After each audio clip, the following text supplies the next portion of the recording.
पहला सवाल ये है कि हनुमान जी का जन्म कहाँ हुआ।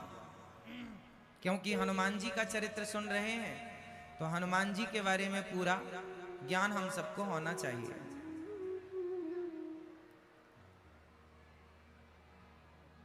हनुमान जी की माँ है श्री अंजनी माँ, और पिता की चर्चा मैं अभी आपको सुनाऊंगा।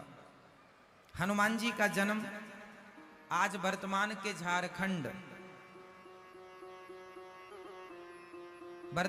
झारखंड जिला के झारखंड में गुमला जिले के अंजन गांव है एक।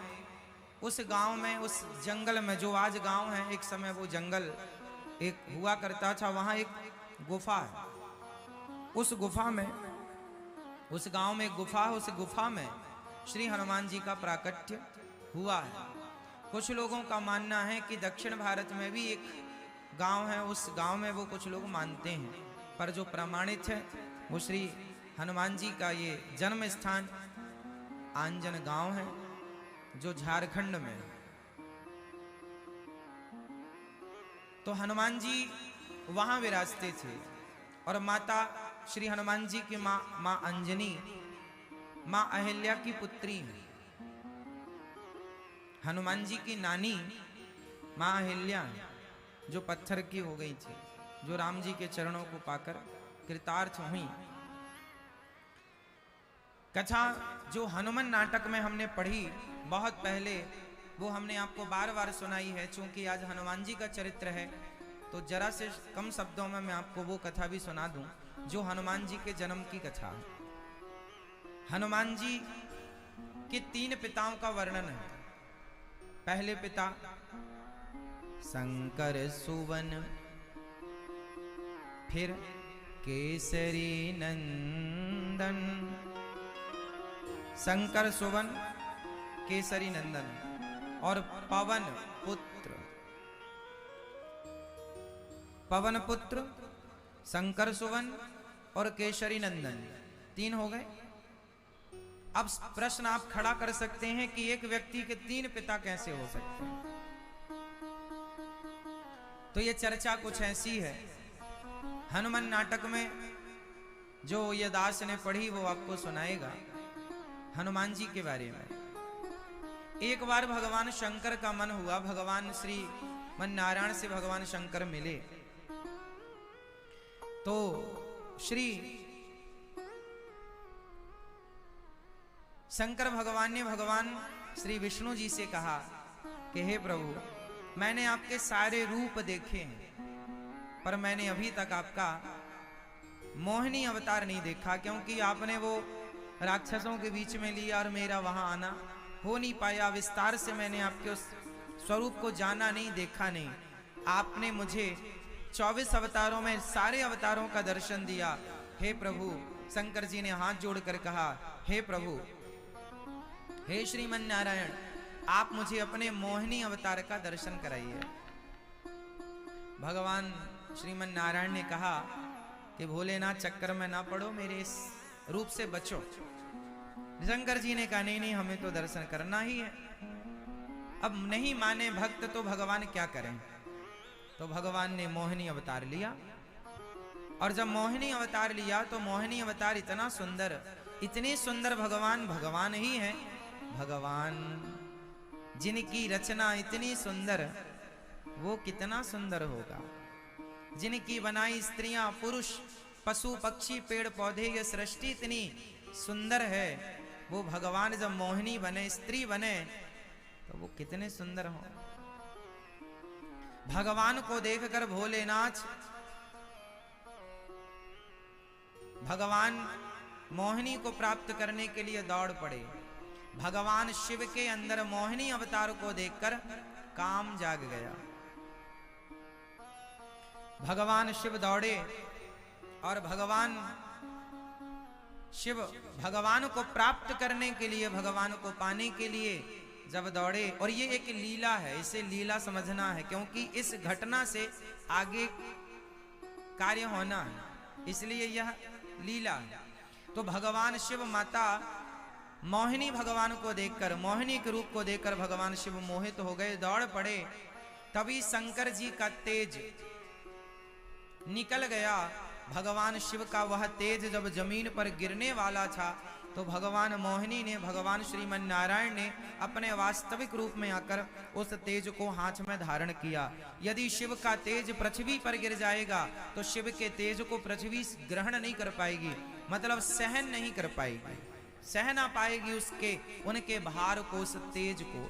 तो पृथ्वी माने घबराकर प्रभु को पुकारा, प्रभु ने हाथ में धारण किया। अब शिव जी का मन हटा मोहिनी भगवान से, अपने स्वरूप में स्थित हुए दोनों। अब क्या करें इस तेज का? तो भगवान शिव के उसी तेज को किसी के गर्भ में स्थापित करना चाहिए। और शिव जी का तेज गर्भ में, किस स्त्री के गर्भ में स्थापित करें? बोले अंजनी के गर्भ में। अभी अंजनी ही इसके योग्य, पर अंजनी मां को किसी ने कह दिया था कि तुम्हें कुंवारे में ही बच्चा हो जाएगा, तो उन्होंने एक अपने आप को गुफा में बंद कर लिया था और वो किसी भी पुरुष का दर्शन नहीं करती थी। अब समस्या ये है कि जो किसी पुरुष का दर्शन ही ना करे, आप उसके गर्भ में यह तेज स्थापित कैसे करेंगे? अब आप आश्चर्य ना मानिएगा, आज डॉक्टरों के, मेडिकल साइंस के अनुसार भी आज किसी और स्त्री और किसी और पुरुष का तेज किसी और स्त्री के गर्भ में ट्रांसफर किया जा सकता है। आज साइंस ये सब करता है ना। तो भगवान जब पहुंचे अंजनी मां के पास, देवी बड़ी प्यास लगी है, कुछ पानी पिलाओ, जरा पानी पिलाओ। माता अंजनी ने कहा मैं पानी तो पिलाऊं, पर आप ये रखा है पानी स्वयं ग्रहण कर लो, क्योंकि मैं किसी पुरुष का दर्शन नहीं करता। भगवान साधु बनकर गए, अरे देवी हम तो संत हैं और उसी के हाथ का जल ग्रहण करेंगे जिसने गुरु मंत्र ले रखा हो, जो वैष्णव हो। आपने मंत्र लिया है? नहीं। तब भगवान श्रीमन नारायण ने माता अंजनी के कान में कहा, कान करो इस तरफ, तुम स्पर्श मत करना, देखना भी मत, बस कान इस तरफ करो। जरा सा छेद था, वहां अंजनी मां ने कान लगाया। भगवान ने मंत्र के साथ वह शिवजी का तेज वायु के द्वारा उस तेज को उठाकर और मां अंजनी के कान से मां अंजनी के गर्भ में स्थापित किया और मां गर्भवती हो गई। शंकर जी का तेज था तो शंकर सुवन, पवन पुत्र के द्वारा, पवन के द्वारा, वायु के द्वारा स्थापित हुआ तो पवन पुत्र। और मां अंजनी का बाद में जब विवाह हुआ तो केसरी जी के साथ हुआ तो केसरी नंदन, तेज प्रताप महाजगवंदन। ऐसे श्री हनुमान जी का एक चौथी कथा भी है कि जब मां कौशल्या ने, जब श्री दशरथ जी ने यज्ञ किया और यज्ञ भगवान ने प्रकट होकर चरु खीर दिया, तो खीर जब बांटी गई तो सबने अपनी अपनी खीर तो खाई। मां कौशल्या जी ने जो खीर खाई उसके मां कौशल्या ने 3 हिस्से किए, एक स्वयं खाया, एक हिस्सा मां कौशल्या ने सुमित्रा मां को दिया और एक हिस्सा मां कैकेयी को दिया। तो मां कैकेयी ने उसको खाया नहीं, रख दिया, बाद में खाऊंगी। उसी को एक पक्षी ने, उसी खीर को जो बर्तन में, पात्र में भरी थी, उसी को एक पक्षी ने अपने पंजे पर दबाया और उड़ा। जंगल में अंजनी मां तपस्या कर रही थी, पक्षी उड़ ही रहा था, हाँ उसके पंजे से वह खीर छूट गई और माता अंजनी के कर कमल में हाथ में जाकर गिरी। मां अंजनी को लगा कि मेरी तपस्या से प्रसन्न होकर भगवान ने मुझे ये खीर प्रदान की। उन्होंने उसे ग्रहण की और मां अंजनी ने वो खीर खाई। और मां अंजनी ने जब खीर खाई तो इसलिए श्री राम जी कहते हैं कि तुम मम प्रिय भरतहि सम भाई।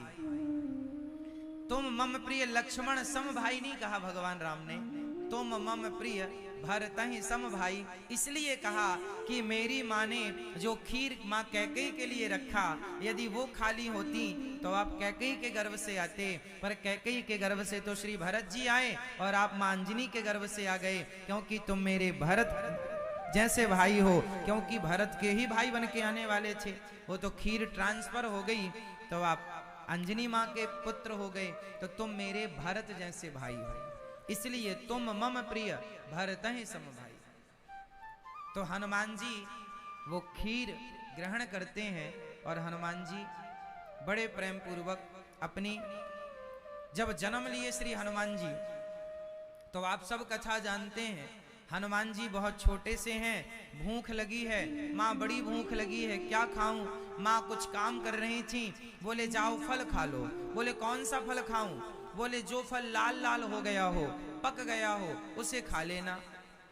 अच्छा लाल वाला खाना है, तो और कुछ लाल दिखा नहीं, सूर्य भगवान लाल लाल दिख गए। अब आप साइंस के युग में कहेंगे कि पृथ्वी से सूर्य कितना बड़ा, पृथ्वी से सूर्य कितना बड़ा। अब पृथ्वी में रहने वाला इंसान सूर्य को खा सकता है, पृथ्वी से सूर्य की दूरी 14 अरब किलोमीटर है।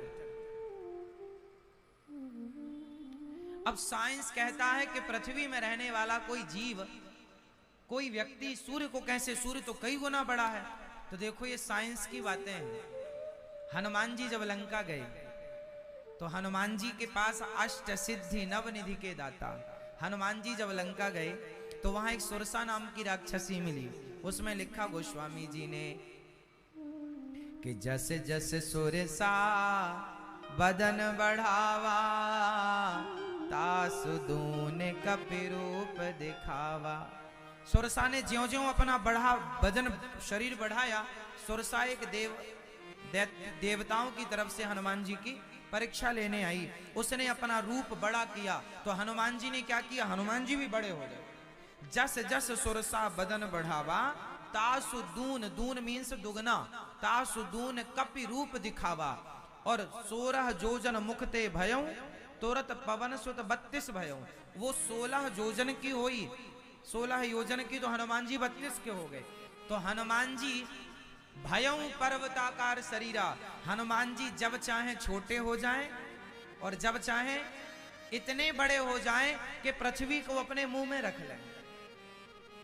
हनुमान जी हैं वो कोई हमारी तुम्हारी तरह इंसान नहीं है, साक्षात भगवान शिव ही हनुमान के रूप में, श्री हनुमान जी के रूप में प्रकट हुए हैं। इसलिए आप कहें कि नहीं जी पृथ्वी में रहने वाला कोई सूर्य को कैसे निगल सकता है, तो हाँ इंसान नहीं निगल सकता।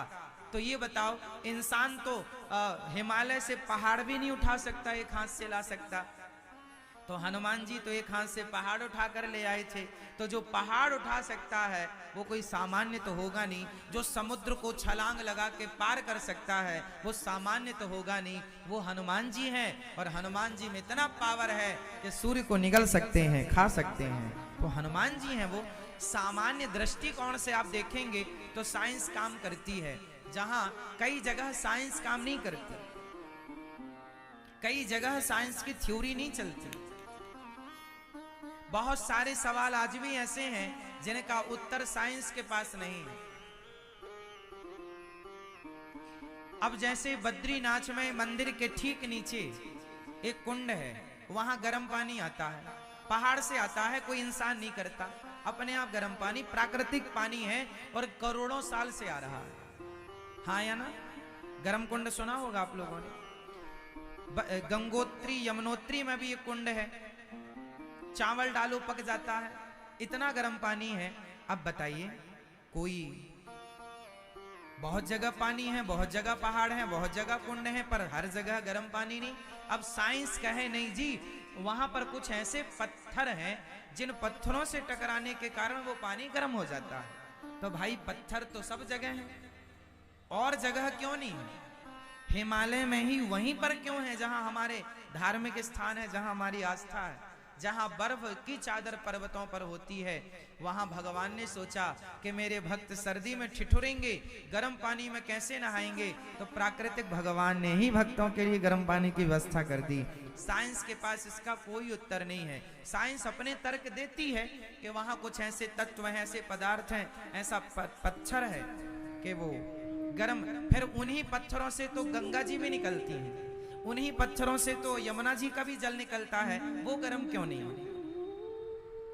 इसलिए बहुत सारे सवाल ऐसे हैं जिसका उत्तर साइंस के पास नहीं है, लेकिन हमारे धर्म ग्रंथों के पास है। जैसे आज साइंस ने अभी 10 साल 20 साल पहले पता लगाया कि पृथ्वी से सूर्य की दूरी कितनी है, 14 अरब किलोमीटर के लगभग। साइंस बताया कि इतने दूर है पृथ्वी सूर्य से। जो आपने बताया, साइंस ने आज कहा, वही श्री गोस्वामी तुलसीदास जी ने लगभग 500 साल पहले हनुमान चालीसा में बता दिया था कि युग सहस्त्र योजन पर भानु लील्योता ही मधुर फल जानू। तो हनुमान जी पृथ्वी से सूर्य को निगल गए, दौड़ करके, छलांग मार करके, और दूरी भी बता दी कि युग सहस्त्र, एक युग का आप गणना निकाल लीजिए, 4,32,000 वर्ष का कलयुग है, 8,64,000 वर्ष का द्वापर है, 12,96,000 वर्ष का लगभग त्रेता है, और कलयुग से ठीक चौगुना सतयुग है। चारों की आयु जोड़ लीजिए और युग सहस्त्र का हिसाब कर लीजिए, वही समय, वही काल गणना निकल करके आएगी जो आज का साइंस कह रहा है। तो ये सारी थ्योरी हमारे ऋषि मुनियों ने पहले ही हमें दे रखी हैं। आप काम ना करें उन थ्योरियों पर तो अलग सब्जेक्ट है। इसलिए शास्त्रों पर श्रद्धा हो, संदेह ना हो। अच्छा बताइए, आपको क्या लगता है, हनुमान जी कोई सामान्य है? सामान्य है? इसलिए जो व्यक्ति जो असामान्य हो वो सामान्य की बुद्धि से परे हैं। आप लोग एक इंसान को और एक गधे को खड़ा किया जाए, तो क्या गधे को कोई इंसान ABCD याद कराए और काखा गाघा याद कराए और इसका मतलब समझाए कि A for Apple, B for ball, का खा गा घा, सारी जिंदगी याद कराए? तो एक गधा एक का मतलब क्या होता है, सारी जिंदगी ना समझ पाएगा, कितना भी अच्छा टीचर हो। जैसे गधा कभी एका और का खा गाघा का अर्थ नहीं समझ सकता, ऐसे ही हम उस परम शक्ति के सामने, श्री हनुमान जी की परम शक्ति के सामने, उस प्रभु राम की शक्ति के सामने, हम सब उस गधे की तरह हैं कि उनकी शक्तियों के आगे हम कौन हैं। यदि गधों को समझाओ भी कि भाई हनुमान जी निकल गए, तो कुछ गधों को समझ में ही नहीं आएगा, क्योंकि वो गधे हैं। तो ये गधों का विषय नहीं है, समझिएगा, ये गधों का विषय नहीं। समझना कोई चाहे तो समझाया भी जाए। इसलिए श्री हनुमान जी महाराज निकल गए सूर्य भगवान को, हाहाकार मच गया। तब वहां पर सब देवी देवता साक्षात प्रभु आए और हनुमान जी को कहा बाहर करो। इंद्र ने प्रहार किया वज्र का, और बाद में जब सूर्य बाहर आए, सबने हनुमान जी को पहचाना, तो सबने कहा कि मेरा अस्त्र शस्त्र अब तुम पर कभी लागू नहीं होगा। भगवान का सुदर्शनास्त्र भी हनुमान जी पर लागू नहीं होता, इंद्र का वज्र, भगवान शिव का त्रिशूल, ब्रह्मा जी का ब्रह्मास्त्र भी लागू नहीं होता। अब आप कहेंगे फिर मेघनाथों ने ब्रह्मास्त्र से बांधा। रामचरितमानस में ब्रह्मास्त्र ते ही साधा, कपि मन कीन विचार, जो न ब्रह्म सरमान, महिमा मिटई अपार। तो हनुमान जी ने ब्रह्मास्त्र को मेघनाथ ने चलाया। हनुमान जी पर कोई प्रभाव नहीं था उस ब्रह्मास्त्र का, लेकिन उस ब्रह्मास्त्र का मान रखने के लिए हनुमान जी ने उसे स्वीकार किया कि इस ब्रह्मास्त्र का मैं मान रखूं। मान नहीं रखूंगा तो ये राक्षस लोग समझ जाएंगे कोई ये सामान्य है ही नहीं, ये मुझे बंदर माने, ये ठीक है। क्योंकि ये विशेष मान लेंगे जो फिर आगे की लीला नहीं होगी। इसलिए हनुमान जी ने अपने आप को छिपा करके रखा है। तो हनुमान जी ऐसे हैं। और एक समय की बात है, हनुमान जी, श्री हनुमान जी छोटे से थे ना, तो बड़े नटखट थे, बड़े ऊधम करते थे। तो जंगल में साधु संत तपस्या करते थे। तो साधु संतों का सामान ले जाकर के श्री हनुमान जी कभी पानी में डाल दें, कभी छिपा दें, कभी ये कर दें, और कभी संतों को उठा के दूसरी जगह बिठा दें। ऐसे हनुमान जी बड़े ताकतवर थे, शक्तिशाली थे। तो संतों ने श्राप दे दिया हनुमान जी को, जाओ तुम अपनी सारी शक्ति भूल जाओगे। जो विशेष शक्तियां हैं वो सारी शक्तियां तुम भूल जाओगे। अंजनी माँ को पता लगा कि संत जी ने श्राप दे दिया। अंजनी ने चरणों, महाराज क्षमा करो, बच्चा है आपका, क्षमा करो माँ। माँ ने कहा क्षमा करो प्रभु। अच्छा ठीक है, ये सारी विशेष शक्तियां तो भूल जाएंगे, विशेष शक्तियां ये भूल जाएंगे, पर कोई याद दिलाएगा तो याद आ जाएगा। इसलिए जब लंका जा रहे थे तो हनुमान जी को याद किसने दिलाया? जामवंत के बचन सुहाए, सुनी हनुमंत हृदय अति भाए। तब लगी हनुमान जी को याद किसने दिलाया? पवन तनय बल पवन समाना, बुद्धि विवेक विज्ञान निधाना। कवन सो काज कठिन जग माही, जो नहीं होय तात तुम पाही। अरे तुम्हारे लिए क्या कठिन है, जाओ सीता माँ का पता लगाओ। हनुमान जी सो रहे थे, मतलब उनकी शक्तियां सो गई थी। हनुमान जी की शक्तियों को जगाया किसने? जोर से। जामवंत के बचन सुहाए, सुनी हनुमंत हृदय अति भाए। तुम्हारा अवतार क्यों हुआ? राम काज लगी तब अवतारा, सुनतऊं भयऊं पर्वताकारा। जब याद दिलाया श्री हनुमान जी को कि आपका जन्म राम जी के कार्य के लिए हुआ है। अच्छा यहाँ एक बात समझनी है, आजकल के बच्चे, हनुमान जी थे बच्चे और वहां सीनियर थे जामवंत जी, समझो। हनुमान जी थे बच्चे, और सीनियर कौन था, बूढ़े कौन थे? श्री जामवंत जी। तो जामवंत जी की बात हनुमान जी ने मानी, बोलो हाँ या ना? मानी। जामवंत जी मतलब बूढ़ों की बात बच्चों ने मानी तो सफलता मिल गई। आज के बच्चे गलती कहाँ करते हैं? अपने से बड़ों की, बूढ़ों की बात नहीं मानते, इसलिए सफल नहीं हो पाते। समझना है कि अपने से बड़ों की आज्ञा, अपने से बड़ों की बात सदा माननी चाहिए। अच्छा मानना तो चाहिए, बड़ों की बात ना मानो तो नुकसान ही नुकसान है, बड़ों की बात मानो।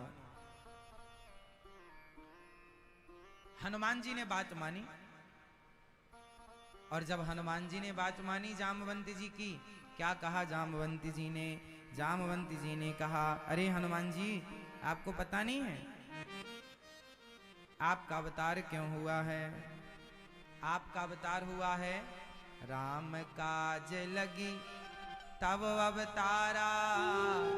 आपका अवतार क्यों हुआ है?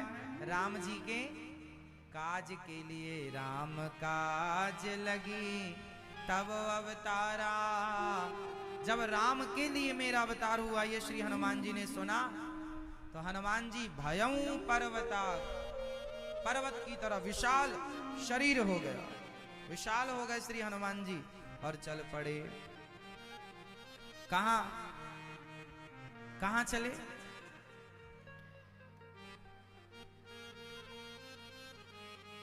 हनुमान जी लंका की ओर चले। तो जब चले तो भैया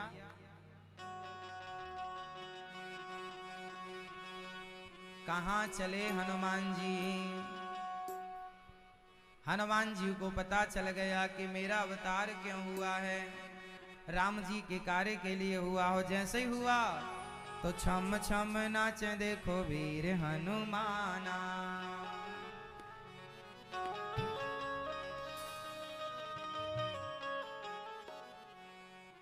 छम छम नाच देखो वीर हनुमाना।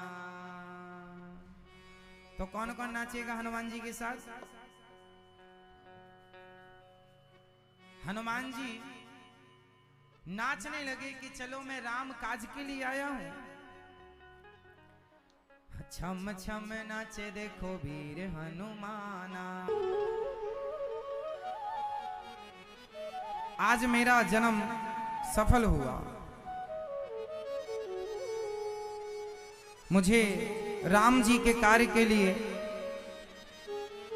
प्रभु ने अपने कार्य के लिए भेजा। हनुमान जी चले, तीन ही रखिए। हनुमान जी चले। जैसे ही हनुमान जी आगे गए लंका की ओर, तो वहां एक पर्वत, मैनाक पर्वत आया। हनुमान जी से कहा आप थोड़ा विश्राम कर लो, थक गए होंगे। हनुमान जी ने कहा हनुमान ते ही परसा, कर पुन कीन्ह प्रणाम। राम काज कीन्हे बिनु, मोहि कहा विश्राम। हमें विश्राम कब करना चाहिए? आज के यूथ को, आज के बच्चों को ये दोहा बहुत सिखाता है, इतना पर्याप्त। हनुमान जी गए हैं माता सीता को खोजने, पता लगाने, और अभी माता सीता मिली नहीं कि मैनाक पर्वत ने कहा थोड़ा विश्राम कर लो। हनुमान जी ने कहा जिस कार्य के लिए निकला हूं, जब तक वो कार्य पूरा नहीं करूंगा तब तक मैं विश्राम नहीं कर सकता। आज के बच्चों को ये सीखना है कि जब तक आप अपने लक्ष्य को प्राप्त ना कर लो तब तक आपको विश्राम नहीं करना चाहिए। विश्राम कब करें? तब करो जब आपका लक्ष्य आपको प्राप्त हो जाए। विश्राम, आराम कब करना चाहिए? छोटे छोटे बच्चे बहुत आराम करते हैं, है ना? बोलो हाँ। मैया जी, भैया जी से कहो ध्यान दें। छोटे छोटे बच्चे क्या करते हैं? विश्राम। दूध पिएंगे सो जाएंगे, सोकर जागेंगे, फिर दूध पिएंगे, फिर सो जाएंगे। 24 घंटे में वो 20 घंटे सोते हैं। थोड़ा बड़े हुए तो 24 घंटे में फिर वो 18 घंटा सोते हैं।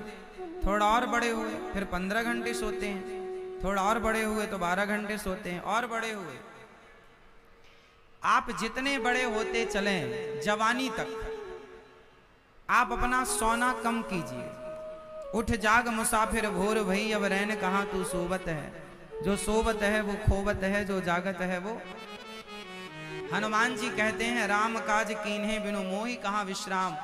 आज के बच्चों को अपना एक लक्ष्य बना लेना चाहिए और उसकी प्राप्ति के लिए कार्य करना चाहिए। एक साधे सब सधे। आप सोचें कि थोड़ा हम ये भी कार्य कर लें, ये भी। आजकल के कुछ लोग सफल क्यों नहीं होते? सफल ना होने के कारण ये है कि जो काम मिल जाए वो कर लेता है आदमी।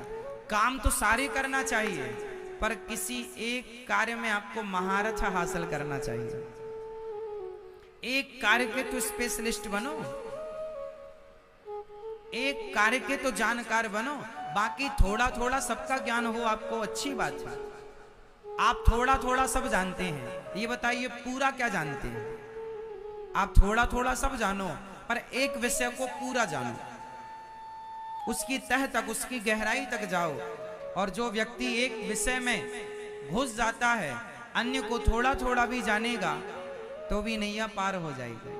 तो आज की सफलताओं का मंत्र यही है कि जब तक आप सफल ना हो जाएं, तब तक आप बिना विश्राम, बिना थकावट के बस अपने लक्ष्य की ओर बढ़ते चले जाएं। हनुमान जी तब तक नहीं रुके जब तक माता सीता का पता उन्होंने प्राप्त नहीं कर लिया। अपने लक्ष्य को प्राप्त करके फिर हनुमान जी को भूख कब लगी? हनुमान जी को भूख कब लगी? हनुमान जी जब लंका गए तो मंदिर मंदिर प्रतिकर शोधा, देखूं जहाँ तहाँ अगणित जोधा। गयूं दसानन मंदिर माही, अति विचित्र कहीं जात सुनाही। शयन किए देखा कपिते, मंदिर महु न देखे वैदे, भवन एक पुनि देखे सुहावा, हरि मंदिर तहाँ भिन्न बनावा। सारी लंका गए, पूरी लंका खोजी, रात बीत गई, सुबह बीत गई,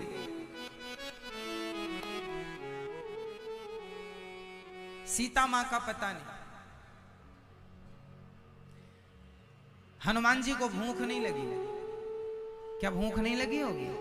और आगे अभी मैं सुनाऊंगा कि जब माता सीता मिल गई, और माता सीता जब मिल गई, अंगूठी दे दी, राम जी का पता बता दिया, विश्वास दिला दिया कि मैं राम दूत, मैं माँ तू जानकी, सत्य शपथ करुणा निधान की, मैं माँ उनका दूत हूं। जब माँ को विश्वास हो गया, तब कहने लगे, माँ तू मोही, माँ मुझे बड़ी भूख लगी है।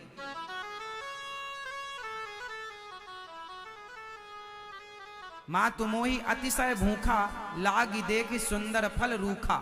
बड़ा पेट खाली खाली हो गया, ये फल देख के ना भूख लगी है। तो क्या पहले फल नहीं देखे थे हनुमान जी ने? पहले भूख नहीं लग सकती थी? नहीं, हनुमान जी हैं, समाज को मैसेज दे रहे हैं, जब तक अपना लक्ष्य प्राप्त ना हो जाए, ना ध्यान भूख में जाए, ना ध्यान पानी में जाए, ना ध्यान विश्राम में जाए, सिर्फ लक्ष्य की तरफ ध्यान हो, केंद्रित हो। एक लक्ष्य, जिस कार्य को करने आए हैं पहले वो, बाद में बाकी, है ना? कई लोगों को कथा सुनने में प्यास लगाती है। वैसे आपका प्यास लगना स्वाभाविक है, आपको लगे तो आप पी लेना पानी, पर स्वाभाविक है, क्योंकि आप कुछ बुजुर्ग हैं, कुछ बच्चे हैं। परंतु जो एक लक्ष्य के भगवान की कथा में जो डूब जाता है ना, जो भगवान में खो जाता है, तो 3 घंटे 3.5 घंटे कब बीत गए। इन 3 घंटों में ना भूख का पता लगा, ना प्यास का पता लगा, ना संसार का पता लगा, डूब गए, अपने आप को डुबा दिया भगवान में। यही है, जो ऐसे डूबता है वो अपने ईश्वर को भी कौन पाएगा? जो से एक लक्ष्य तक पहुंच गया कि हमें ईश्वर को पाना है, ना यहाँ देखे ना वहां। गुरु द्रोणाचार्य जी ने अर्जुन से पूछा कि क्या दिख रहा है? पहले पूछा दुर्योधन से, तुझे क्या दिख रहा है? बोले हमें तो सब दिख रहा, बादल भी दिख रहे हैं, पेड़ भी दिख रहा है, सब दिख रहा है, आपको क्या देख रहा है बताओ? गुरु जी बोले रख दे धनुष बाण, तेरे बस का नहीं है, तेरे को सब दिख रहा है। भीम भैया से पूछा आपको क्या दिख रहा? बोले हरे हरे पत्ते भी दिख रहे हैं, रख दे। अर्जुन से जब पूछा क्या दिख रहा, बोले गुरुजी केवल आंख दिख रही है, आज्ञा हो तो छोड़ दूं बाण, बस बेटा जरूरत नहीं है। तुझे दिख रहा, तुझे लक्ष्य दिख रहा है। पूरे महाभारत में जीत अर्जुन की क्यों हुई? क्योंकि अर्जुन को लक्ष्य दिख रहा था। लक्ष्य के अतिरिक्त कुछ नहीं दिख रहा। आप लोगों को सब कुछ दिखता है। मंदिर जाओ तो मंदिर के अंदर बाहर ऊपर नीचे अगल बगल केवल बिहारी जी ही बिहारी जी, भगवान ही भगवान दिखने चाहिए। यदि ईश्वर को लक्ष्य मान कर गए हो तो भगवान ही भगवान दिखे। वहां आपको ना भीड़ दिखे, ना जमाना दिखे, ना स्त्री दिखे, ना पुरुष दिखे, कोई ना दिखे, आपको केवल भगवान। तब इस लक्ष्य से जाओगे तब तो है ना कि फिर जो मिले सब भगवान, सी राम मैं सब जग जाए। लक्ष्य श्री दत्तात्रेय जी ने 24 गुरु बनाए। उस दत्तात्रेय जी ने जब 24 गुरु बनाए तो उसमें से एक गुरु बनाया बाण बनाने वाले को। बाण बनाने वाले को गुरु बना के क्या सीखा? एक बाण बनाने वाला लोहार था, वो लोहार बाण बना रहा था, बाण बना रहा था। उसके सामने से बारात गुजर गई, बैंड बाजे बज गए, आज मेरे यार की शादी है, चली बाजार, खूब बढ़िया धूम धड़ाका हुआ, बारात निकल गई। कितना हल्ला ना हुआ होगा, बारात गुजरी तो हल्ला नहीं हुआ होगा, हल्ला हुआ होगा, शोर हुआ होगा। लेकिन तभी वहां पर श्री दत्तात्रेय जी आए और उन्होंने पूछा कि यहां से बारात गई है क्या? उस बाण बनाने वाले ने कहा नहीं, गई हो तो मुझे नहीं पता। अरे तुम तो सड़क में बैठे हो, तुम्हारे सामने से तो गई होगी, ना भले गई होगी, पर मैं अपना बाण बनाने में, अपने काम में इतना बिजी था कि सामने क्या हो रहा था मुझे कोई पता नहीं। मतलब एक बाण बनाने वाला व्यक्ति अपने मन को उस काम में इतना केंद्रित करता है कि बगल में क्या हो रहा है पता नहीं। जब कोई भक्त भगवान में अपने मन को इतना केंद्रित कर दे कि बगल में क्या हो रहा पता ना चले, समझ लेना भगवान की प्राप्ति संभव है। और आप ऐसा ध्यान केंद्रित कर नहीं पाते, आपके बगल में क्या हो रहा, आपको धक्का भी, अरे हमें धक्का मार रहे हो, तुम मंदिर में भगवान का दर्शन करने गए हो कि धक्के की शिकायत करने गए हो? ए बिहारी जी बड़ा धक्का मारा आपके मंदिर में। अरे जहां केंद्र भगवान केंद्र में है वहां पता ही नहीं लगेगा कि हमें धक्का क्या है, क्या धक्का है, क्या कुछ नहीं, केवल एक लक्ष्य ईश्वर, एक लक्ष्य केवल। आप भक्त हैं तो भगवान को लक्ष्य बनाइए, आप बिजनेसमैन हैं तो बिजनेस को लक्ष्य बनाइए, आप जिस फील्ड में हैं, जिस कार्य में हैं, आप उसे लक्ष्य बनाइए और उसमें इतना डूब जाइए, उसे बढ़िया बनाइए। हम आज यूथ को देखते हैं, बच्चों को देखते हैं, महाराज जी हम बेरोजगार हैं, हमारे पास कोई काम नहीं है, कोई काम नहीं है, ये सवाल नहीं है। आप हमारे देश में समस्या क्या है जानते हैं? आज कोई छोटा काम करना नहीं चाहता, बड़े काम करेंगे। आप बताइए, काम तो काम होता है, यदि आपकी लगन है तो आप जिस कार्य को कर रहे हैं, आपकी लगन, आपकी निष्ठा, आपकी एकाग्रता उस काम को इतना बड़ा बना सकती है कि हर व्यक्ति फिर वही काम करना चाहेगा जिस काम को कल तक कोई छूना नहीं चाहता था। आप करेंगे उस लगन से तो हर काम आपको सफलता दे सकता है।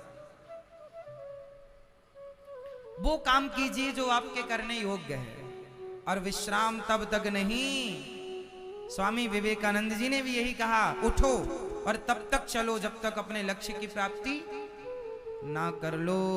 आज के लोग अपने लक्ष्य तक पहुंचे बिना ही थक जाते हैं और रुक जाते हैं, आराम करने लग जाते हैं, है ना? ये दास अनिरुद्ध है। मैं दिन में सोता नहीं हूं, कब से नहीं सोया, कब सोया था आखिरी बार? कभी सोया होऊंगा तो 10 मिनट, कभी मुझे याद नहीं कि कब सोया था 10 मिनट दिन में। और रात्रि को भी समय से सोकर समय से जागना होता है, क्योंकि कार्य होते हैं ना। रात्रि को 7 घंटे, अधिक से अधिक 7 घंटे, वरना 6 घंटे की नींद ही मुझे मिलती है रोज। कभी कभी 7 घंटे की नींद मिल जाती है, कभी कभी 8 घंटे कब सोया था मुझे नहीं पता। तो रात को 7 घंटे कभी कभी, वरना 6 घंटे। और दिन में तो कोई सवाल ही नहीं है सोने का, क्योंकि आगे चलना है अपने कार्य के लिए। कहां चलना है? अपने कार्य के लिए, अपने लक्ष्य के लिए। अकर्मण्य नहीं होना। यदि आज के लोग हनुमान जी के इस चरित्र को समझ लें, इन बातों को समझ लें, तो आपका लक्ष्य। हनुमान जी, गीता में भगवान ने क्या कहा? जब अर्जुन अपने लक्ष्य को छोड़कर जाने लगे, मेरे पितामह सामने मैं किससे युद्ध करूं, अपनों को मारूं? नहीं, मैं मेरे से ना मारा जाएगा। क्या कहा? कर्मण्येवाधिकारस्ते मा फलेषु कदाचन। तू क्या कर रहा अर्जुन? तेरा लक्ष्य है, तू क्षत्रिय है और क्षत्रिय का धर्म है युद्ध करना। युद्ध से पीठ दिखाकर भाग जाना ये कायर लोगों का काम है। यदि तू भाग गया तो इतिहास तुझे कायर कहेगा, और जीत गया तो अर्जुन वीर महापुरुष के नाम से तुझे पहचान मिलेगी। ये कह रहा है ये मेरे हैं, ये मेरे हैं, कोई तेरा नहीं है। भरी सभा में जब द्रौपदी की साड़ी खींच रही थी तो तुम्हारे अपने थे, तो बचाया क्यों नहीं इन लोगों ने? जिनको तुम मेरा मेरा कह रहे हो, ये सब बैठे थे वहां, क्यों नहीं बचाया? कोई तुम्हारा नहीं है। इसलिए मीराबाई ने कहा कि मेरे तो गिरधर गोपाल दूसरो ना कोई। जिनको आप अपना समझते हैं वो आपके होते ही नहीं है, और जो आपके होते हैं अपने, उन्हें आप अपना समझते ही नहीं है। विडंबना तो ये है, सारी जिंदगी कंफ्यूज रहे आप। जो अपने थे उन्हें अपना नहीं माना, जो अपने थे उन्हें आपने अपना नहीं माना। अपना कौन? बताओ, अपना कौन? अपने हैं मेरे तो गिरधर गोपाल, अपने कौन गोविंद मेरो है, गोपाल मेरो है, गोविंद मेरो है, गोपाल मेरो है। श्री बांके बिहारी नंदलाल मेरो है, गोविंद मेरो है। तो अपने कौन? मेरे तो गिरधर गोपाल, ये मेरे हैं, पर जो मेरे हैं उन्हें मैंने अपना कभी माना नहीं, और जो मेरे थे ही नहीं उन्हें अपना। ये बेटी मेरी है, ये बेटा मेरा है, ये पत्नी मेरी है, ये अपने हैं ही नहीं और अपना माने पड़े हैं। इसलिए हनुमान जी ने कहा चलो, और सेवा किन की? प्रभु की। हनुमान जी गए और जब लंका पहुंचे तो लंका के पहले समस्या बहुत थी। सुरसा आ गई, मुंह फाड़े खड़ी है, हम तुम्हें खाएंगे। हनुमान जी ने छोटा सा रूप बनाया और अच्छा सुरसा बड़ी हो गई और हनुमान जी क्या हो गए? जैसे जैसे सुरसा बदन बढ़ावा, तासु धून कपि रूप दिखावा, 16 जो जन मुक्ते ठयऊ, तुरत पवन सुत 32 भयऊ। अच्छा ये बताओ, ये सुरसा कौन है? सुरसा मुंह फाड़े खड़ी, मैं तुझे खा जाऊंगी। ये सुरसा कौन है? बोलो मेरी माँ, तुम्हारी जेठानी, देवरानी, सास, बहू, जो मुंह फाड़े खड़ी है तेरे को खा जाऊंगी, ये सब सुरसा है जो ये बात करे खा जाऊंगी, सब सुरसा है। अच्छा सुरसा से आप जीत तो सकते नहीं, बताओ सुरसा से जीत, सास से आप जीत सकती हो? जेठानी से जीता जा सकता है? इसलिए जीतने ही नहीं। हनुमान जी सुरसा से जीते ही नहीं और लड़े भी नहीं, जीते भी नहीं, लड़े भी नहीं, और ना जीत कर ना लड़कर जीत भी गए। कैसे? हनुमान जी ने क्या किया? ये सुरसा है अभिमान। सुरसा अपना मुंह फाड़ता है, सास को घमंड है कि मैं इस घर की महारानी हूं, तू आज की बहू मेरे को सिखाएगी। और जेठानी, मैं इस घर की महारानी कब से हूं, तू आज आके मेरे को बताएगी। हाँ, तो घमंड एटीट्यूड बोलता है। और सुरसा मीन्स अभिमान। जब बात करने लग जाए तो समझदार लोग वो हैं जो छोटे हो जाएं। समझदार लोग मतलब जो छोटे हो जाएं। हनुमान जी मुंह से घुसे और नाक से निकल के आ गए।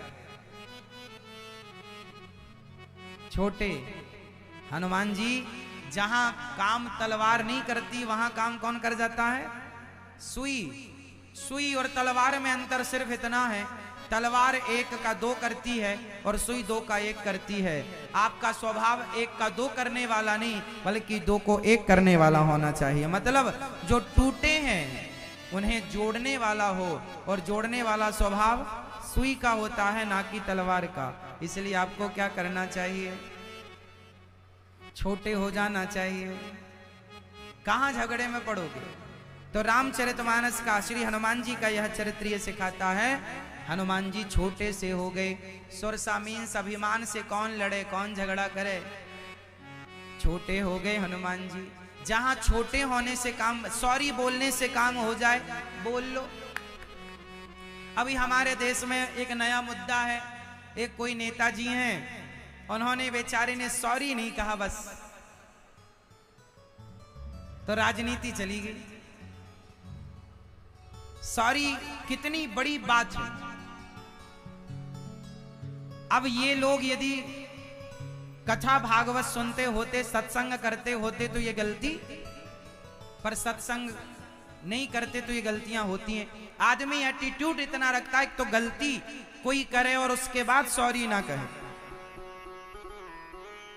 भाई गलती यदि है, मैं भी कई बार कथा सुनाने में कोई गलती कर जाता हूं, शब्दों से निकल जाता है वाणी, तो सॉरी कह लेता हूं। भाई गलती हुई, आपके ठेस लगी हो तो क्षमा। इसमें यदि मैंने आपसे सॉरी, क्षमा मैया क्षमा कर दो, मेरी माँ, इतना कह दिया भैया जी क्षमा कर दो, तो क्या अपराध हो गया? इसलिए रिश्तों को चलाने के लिए क्या चाहिए? क्षमा आपकी गलती है या नहीं भी है। कई बार गलती ना होने पर भी सॉरी बोलना पड़ता है रिश्तों को बचाने के लिए। ये बात आप जानते हैं। कई बार आपकी गलती नहीं होती फिर भी आपको सॉरी कहना पड़ता है। क्यों? क्योंकि नहीं कहेंगे तो रिश्ते टूट जाएंगे। कई बार रिश्तों को बचाने के लिए, परिवार को बचाने के लिए गलती ना होने पर भी सॉरी कहना पड़ता है। बाल्टी कुएं में उतरती है तो झुकती है, झुकती है तो भरती है। बस जो झुकेगा वो भर जाएगा संस्कारों से और आनंद से। इसलिए झुक करके यदि रिश्ते बचाए जा सकें तो बचा लेने में कोई बुराई नहीं। झुक लो। हनुमान जी छोटे से हो गए। बोलो हाँ। अब नहीं झुके तो क्या? लो, अब लड़ने से क्या होगा? अब माथा पच्ची करने से क्या होगा? इतना बवाल करने से अच्छा है 2 लाइन बोल देते भैया क्षमा, खत्म थी बात। अब बवाल करने से क्या? बोलो हाँ। क्षमा बड़न को चाहिए। हमारे धर्म में तो लिखा है कि शरण में कोई आ जाए तो उसे क्षमा कर दो। शरण में कोई आ जाए। माता द्रौपदी की शरण में द्रौपदी के 5 बेटों को मारने वाला अश्वत्थामा आया था। 5 बेटों की हत्या कर दी थी माता द्रौपदी के। 5 बच्चों को मार डाला था, सिर काट दिया था। लेकिन ऐसा अपराधी जब द्रौपदी माँ की शरण में आया तो द्रौपदी माँ ने कहा दया धर्म का मूल है, पाप मूल अभिमान। तुलसी दया न छोड़िए जब तक घट में प्राण। छोड़ दो इसे। द्रौपदी माँ के अंदर क्या है? दया है, करुणा है। और मैं आपसे कहूंगा कि आप भी दया रखिएगा। हमारे देश के एक राजा हुए हैं पृथ्वीराज चौहान। मोहम्मद गौरी को 16-17 बार छोड़ा। मोहम्मद गौरी ने आक्रमण किया, पृथ्वीराज पर हराया और छोड़ दिया, बंदी बनाया। चाहते तो आंख फोड़ देते मोहम्मद गौरी की, चाहते तो सिर काट देते, क्या नहीं कर सकते थे। पर दया, भारत है ना, भारत की माटी दया सिखाती है। चलो छोड़ दो, छोड़। लेकिन उसने एक बार पकड़ा तो छोड़ा नहीं, क्योंकि हमारे धर्म में दया है, उनके धर्म में दया ही तो नहीं है।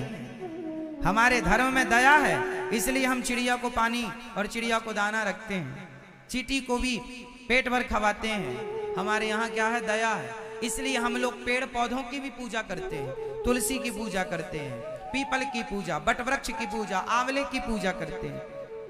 हमारे यहाँ दया है और दूसरे अन्य जगह दया नहीं है। इसलिए वो आज भारत को छोड़कर पूरी दुनिया में मांस खाया जाता है। भारत में भी खाया जाता है, पर भारत में, पूरे भारत में मांस नहीं खाया जाता, जबकि विदेशों में सब मांस खाते हैं। कोई कुत्ता खा रहा है, कोई चाइना में तो कुत्ता भी खा जाते हैं, बिल्ली भी खा जाते हैं, कॉकरोच भी खा जाते हैं, बिच्छू भी खा जाते हैं, सांप भी खा जाते हैं। अमेरिका में सुअर खाते हैं। पर हमारे यहाँ क्या खाते हैं? भगवान जी को भोग लगा के प्रसाद खाते हैं। हमारे यहाँ क्या खाते हैं? क्यों खाते हैं? क्या हमारे यहाँ सुअर नहीं खा सकते? क्या हमारे यहाँ सुअर नहीं है? कुत्ता नहीं खा सकते? क्या कुत्ता नहीं है? खा सब सकते हैं, लेकिन हमारा धर्म, हमारा ब्लड, हमारी माटी हमें कहती है बेटा दया रखो। जब खाने के लिए ईश्वर ने 56 भोग बनाए हैं तो किसी की हत्या क्यों करनी है? दया हमारा आभूषण है। तितिक्षवः कारुणिकाः सुहृदः सर्वदेहिनां अजात शत्रवः शांता साधवः साधुभूषण। दया, सहनशीलता, ये हमारे आभूषण है। हमारा सोना चांदी हीरा मोती आभूषण नहीं है। हमारी शोभा सोना चांदी हीरा मोती से नहीं, हमारी शोभा दया से। हम भारतीयों को किससे पहचाना गया? दया। इसलिए हनुमान जी परम दयालु, परम कृपालु।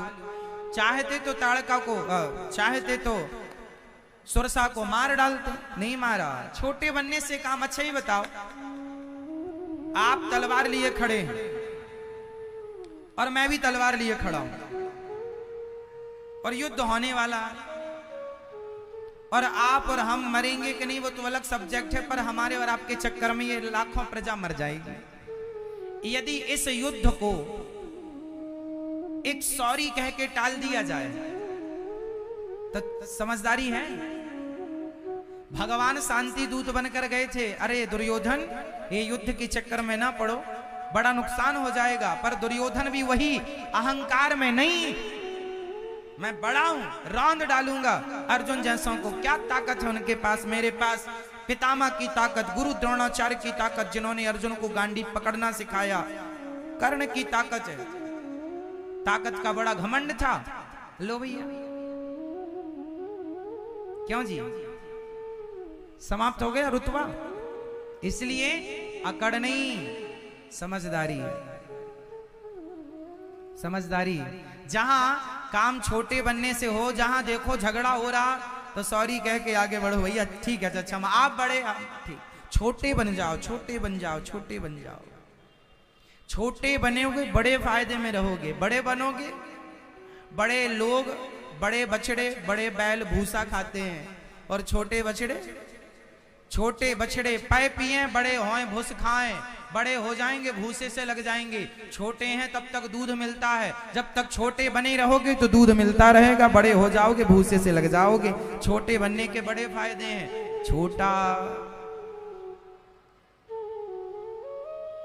है ना।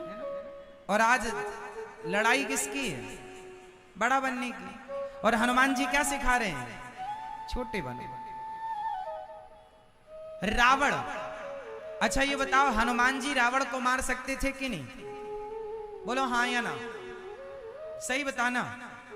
हनुमान जी रावण को, और ये लीगल था, हनुमान जी रावण को मार सकते थे लीगली, लीगल, क्योंकि रावण को वरदान था, हम काहू के मरहि न मारे, बानर मनुज जाति दुई बारे। दो लोग मार सकते थे, दो लोगों को मारने का राइट था। रावण को दो लोग मार सकते थे, या तो मनुष्य या तो बंदर। तो हनुमान जी तो बानर रूप में थे, मार देते, मर्यादा भी बनी रहती, वरदान भी ब्रह्मा जी का झूठा ना पड़ता। क्यों नहीं मारा,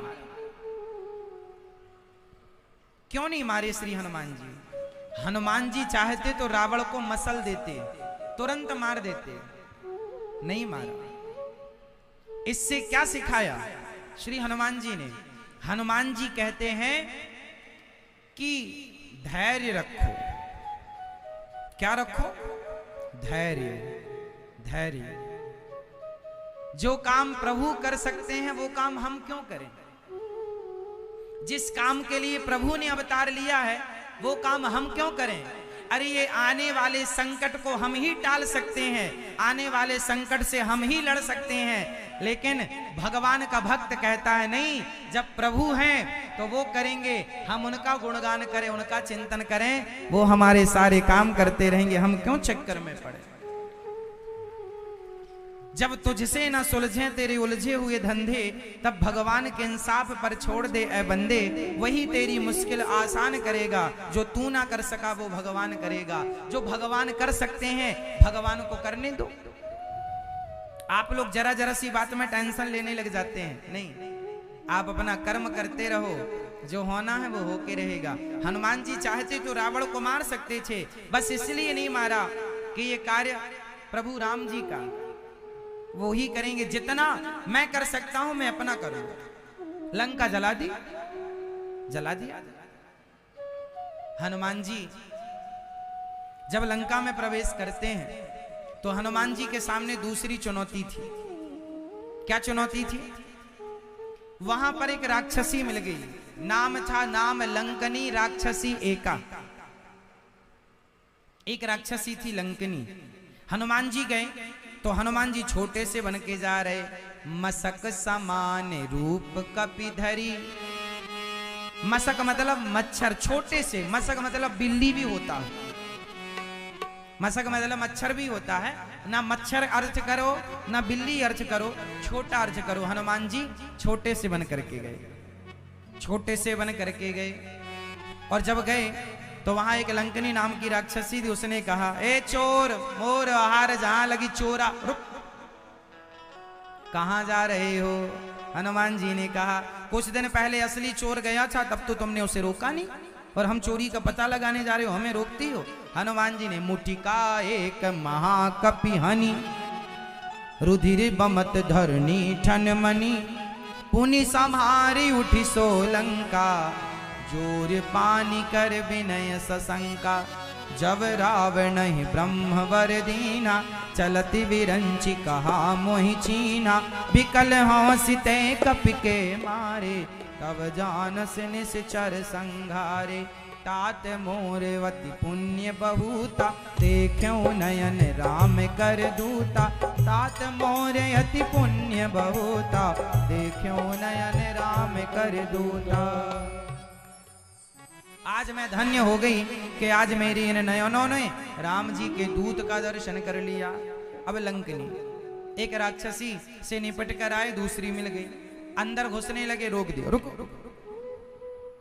जबकि हनुमान जी क्या बनकर जा रहे थे? छोटे। अच्छा, छोटे बनने के एक नुकसान भी है। छोटे बनने का नुकसान क्या है? जब आप छोटे बन जाते हैं ना, तो कई लोग अरे इसकी तो कोई हैसियत ही नहीं है, ऐसे ही है। कई बार छोटा बनना ना लोग समझ लेते हैं इसकी तो कोई औकात ही नहीं। कई बार हमारी सरलता को, हमारी सहजता को लोग गलत अर्थ पर ले जाते हैं। इसलिए छोटे बनना अच्छी बात है, पर जहां आपको लगे कि आपको लोग गलत समझ रहे हैं, तो वहां हनुमान जी ने एक मुठिका मार के दिखा भी दिया कि हम छोटा बच्चा जान के हमको ना समझाना रे। एक मुठिका मार दिया और खून ना गया तो संभल गई। अरे आप ब्रह्मा जी ने कहा था कि जब कोई एक मारे और खून निकला, समझ लेना राक्षसों का नाश। आप कोई भगवान के दास? हाँ जी, ठीक पहचाना। ठीक है, हनुमान जी आगे गए। तो जहां छोटे बनने की जरूरत हो वहां छोटे बन जाना, और जहां बड़े बनने की जरूरत हो वहां बड़े बन जाना। तो छोटा और बड़ा बनते रहना जीवन में। जहां जरूरत पड़े बड़े बनने की, बड़े हो गए। छोटे बनने की, ज्यादा से ज्यादा छोटा बनने का ही प्रयास कीजिएगा। अपने आप को सिद्ध करना पड़े तो फिर वहां हनुमान जी की तरह कार्य कर लीजिएगा। ये शैली है हनुमान जी की, जिससे हमें सीखना है। अपने अपने ढंग, अपने अपने हिसाब से हनुमान जी चले। पूरी रात बीत गई, लगभग सवेरे के 4 बजे। तब 4 बजे हनुमान जी कहां पहुंचे? विभीषण जी के पास। रामायुधवंकित ग्रह, शोभा वर्णि न जाय, नव तुलसी का वृंद तहां, देख हरस कपिराय। हनुमान जी पूरी लंका घूम कर आए, माता सीता का पता लगाने गए, पर माता सीता का कोई पता ना लगा। रावण ने माता सीता को कहां रखा था बताओ? मैया, ओ पीली मैया, कहां रखा था रावण ने माता सीता को? बताओ कहां? मैया बताओ, मेरी मां कहां? अच्छा, रावण ने माता सीता को अशोक वाटिका में रख रखा था, अशोक वृक्ष के नीचे। इसलिए घर में अशोक लगाना शुभ होता है। अशोक वृक्ष होता है, घर में अशोक लगाने से पॉजिटिव होता है। माता सीता अशोक के नीचे रही हैं, जहां सारी निगेटिविटी बाहर करे, शोक में ना रखे, वही अशोक है। माता सीता रही हैं नीचे।